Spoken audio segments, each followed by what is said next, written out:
Meanwhile, Biden's former climate czar, John Kerry, is off in Paris praising China's so-called green energy transition, despite communist nation's coal output, the communist nation that is, reaching record highs last year. Quote, China agreed they will accelerate the deployment of renewables in this, and they are doing it. They're already doing it faster than we are.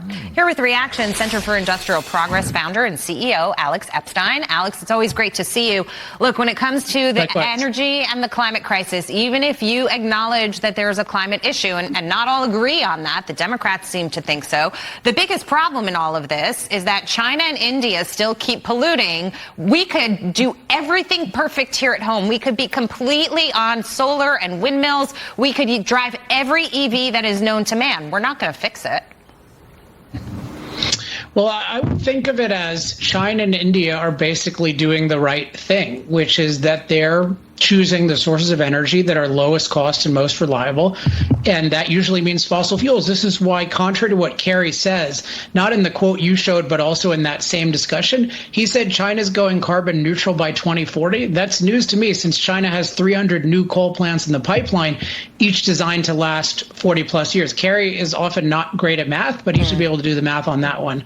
That is a lot. That means 2064, at least, for those coal plants to be used. So the real issue is fossil fuels are uniquely cost effective and scalable today. That's why, contrary to Raskin, we've needed to use them thus far, and why the growth is continuing despite all the hostility toward fossil fuels. You know, it's interesting. I would hate to imagine what America would look like if we didn't have fossil fuels, how people would travel, how they would live, what kind of economy we would have. But this is a point that you bring up quite often, Alex. If you want to make the transition because you're concerned about the environment, you would be double, tripling, quadrupling down on nuclear power, which they want nothing to do with. I mean, nuclear power is even more oppressed politically, even more shackled politically than fossil fuels are. So I'm the world's biggest advocate of nuclear. I'm trying to what I call decriminalize nuclear. I'm working with various elected officials on this. But let's be real. There's nothing close to fossil fuels for the foreseeable future in terms of low-cost, reliable energy for billions of people. So what would America look like without fossil fuels? I mean, if you take that seriously, there is no America without fossil fuels. We would just become worse than a third world country. Even third world countries benefit from our use of fossil fuels because we can send them aid and we can alleviate different crises and stuff like that. Fossil fuels are essential to life as we know it. Billions more people want to live like us. So let's wake up and use more fossil fuels. All right, let's move on to this. World leaders are already fretting over what could possibly happen if Trump returns to the White House and dares to make America great again. Listen.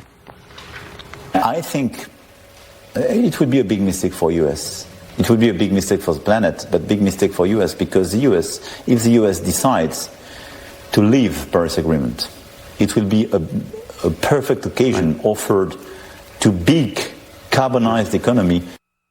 Okay, translation there, Alex. Trump's goals and mine don't align, so I don't like Trump.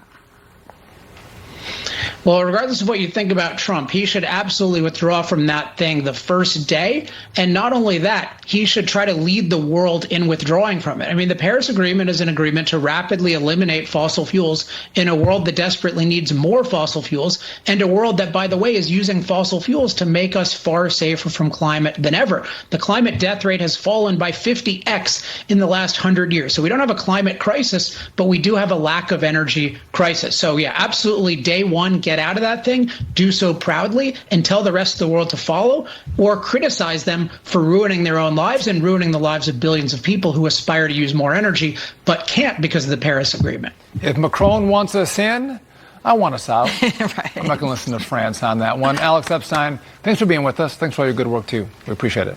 Thank you.